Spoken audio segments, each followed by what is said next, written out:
બાબર શહેરમાં હર ઘર તિરંગા અભિયાન અંતર્ગત ભવ્ય તિરંગા રેલી યોજાઈ હતી। દેશના 80મા સ્વાતંત્ર્ય પર્વની ઉજવણીના ભાગરૂપે હર ઘર તિરંગા અભિયાન અંતર્ગત આજે બાબર શહેરમાં ભવ્ય તિરંગા યાત્રાનું આયોજન કરવામાં આવ્યું હતું, જેમાં દેશભક્તિના રંગે રંગાયેલી આ યાત્રામાં વિદ્યાર્થીઓ, યુવાનો, સરકારી અધિકારીઓ, કર્મચારીઓ, પોલીસ જવાનો તેમજ વિવિધ સામાજિક સંસ્થાઓ, રાજકીય આગેવાનો અને મોટી સંખ્યામાં નાગરિકોએ ઉત્સાહભેર જોડાઈને રાષ્ટ્રધ્વજ સાથે પદયાત્રા કરી હતી। તિરંગા યાત્રા દરમિયાન ભારત માતા કી જય, વંદે માતરમ અને દેશભક્તિના સૂત્રોચ્ચારથી સમગ્ર વિસ્તાર ગુંજી ઉઠ્યો હતો। આ તિરંગા યાત્રા શહેરના લાઠી બજાર, ખાડિયા વિસ્તાર, આઝાદ ચોક સહિત મુખ્ય માર્ગો ઉપરથી પસાર થઈ હતી, જેનું સમાપન બાબર વાવ સર્કલ ખાતે કરવામાં આવ્યું હતું। સમાપન પ્રસંગે ઉપસ્થિત મહાનુભાવોએ સ્વાતંત્ર્ય સેનાનીઓ અને શહીદોને બલિદાન યાદ કરીને વંદન કર્યા હતા। આ પ્રસંગે વક્તાઓએ જણાવ્યું હતું કે આવી યાત્રાઓનો મુખ્ય હેતુ દરેક નાગરિકોમાં દેશભક્તિની ભાવના વધુ પ્રબળ બને અને દેશના એકતા તથા અખંડતાનો સંદેશો ઘર ઘર સુધી પહોંચે તેવો છે। આ સાથે હર ઘર તિરંગા અભિયાનને સફળ બનાવવા માટે તમામ નાગરિકોને પોતાના ઘર ઉપર તિરંગો લહેરાવીને રાષ્ટ્રપ્રેમ અભિવ્યક્ત કરવા અનુરોધ કરવામાં આવ્યો હતો। આ કાર્યક્રમ દરમિયાન શહેરના અગ્રણીઓ, રાજકીય આગેવાનો, નગરજનો, શાળાના વિદ્યાર્થીઓ, બાબર નગરપાલિકાના હોદ્દેદારો, સ્ટાફ, તાલુકા પંચાયત કચેરી અને મામલતદાર કચેરીનો સ્ટાફગણ ઉપસ્થિત રહ્યો હતો।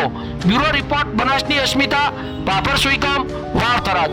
આજે જ્યારે સમસ્ત દેશ આપણો સ્વતંત્ર પર્વ ઉજવી રહ્યો હોય ત્યારે અને નરેન્દ્રભાઈ મોદી સાહેબે જ્યારે આહવાન કર્યું હોય કે આખો દેશ એક તિરંગાના રંગે રંગાય, આખો દેશ એક વીર જવાનોએ બલિદાન આપ્યા છે એને યાદ કરે, એ તબક્કે આજે બાબર નગરની અંદર સમસ્ત વહીવટીતંત્ર, નગરપાલિકા અને મારું ભારતીય જનતા પાર્ટીનું સંગઠન અને બધા NGO દ્વારા આ ભણતર નગરની અંદર એક મહારેલીનું આયોજન કરવામાં આવ્યું।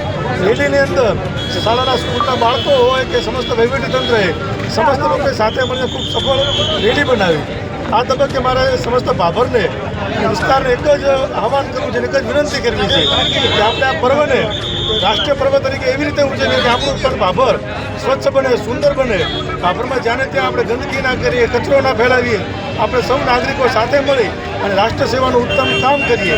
આજના તબક્કે સૌ ખૂબ સાથે મળીને કાર્યક્રમને સફળ બનાવ્યો એ બદલ સમસ્ત વહીવટીતંત્ર, નગરપાલિકા ટીમ, સંગઠનની ટીમ અને સમસ્ત બાબરના નગરજનોનો ખૂબ ખૂબ આભાર। કયા વિસ્તારોમાં નગરયાત્રા પડી? બાબર હાઈવે રોડથી માંડીને લાઠી બજાર, લાલ ચોક, આઝાદ ચોક, ખાડિયા વિસ્તાર, એટલે આખા બાબરના મુખ્ય જે બજારો છે એ સમસ્ત બજારોને આવરી લેવામાં આવ્યા હતા। નમસ્કાર, વંદે માતરમ। આજે બાબર નગરપાલિકા અને બાબર તાલુકા વહીવટીતંત્ર દ્વારા 80મા સ્વાતંત્ર્ય પર્વ નિમિત્તે તિરંગા યાત્રાનું બાબર ખાતે આયોજન કરવામાં આવેલું હતું। તેમાં મોટી સંખ્યાની અંદર વિદ્યાર્થીઓ અને નગરજનો ઉપસ્થિત રહ્યા, એ બદલ સૌનો આભાર માનું છું અને સૌ નગરજનોમાં દેશનો એક જોમ જુસ્સો બન્યો રહે એવી આશા રાખું છું। સ્વાતંત્ર્ય પર્વના તાલુકા કક્ષાનો કાર્યક્રમ 15મી ઓગસ્ટના દિવસે જિલ્લા ખાતે પ્રાથમિક શાળામાં રાખેલો છે। તેમાં પણ મોટી સંખ્યામાં આપણા તાલુકા કક્ષાના નગરજનો હાજર અને નગરપાલિકામાં પણ 2 જગ્યાએ પ્રમુખ અને ઉપપ્રમુખ દ્વારા પણ ધ્વજવંદનનો કાર્યક્રમ રાખેલો છે।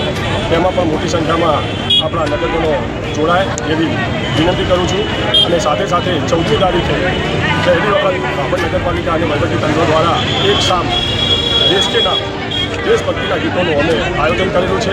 તેમાં પણ મોટી સંખ્યાની અંદર આપણા તમામ નગરજનો જોડાય અને અમને સાથ સહકાર આપે એવી વિનંતી છે। જય હિન્દ, જય ભારત।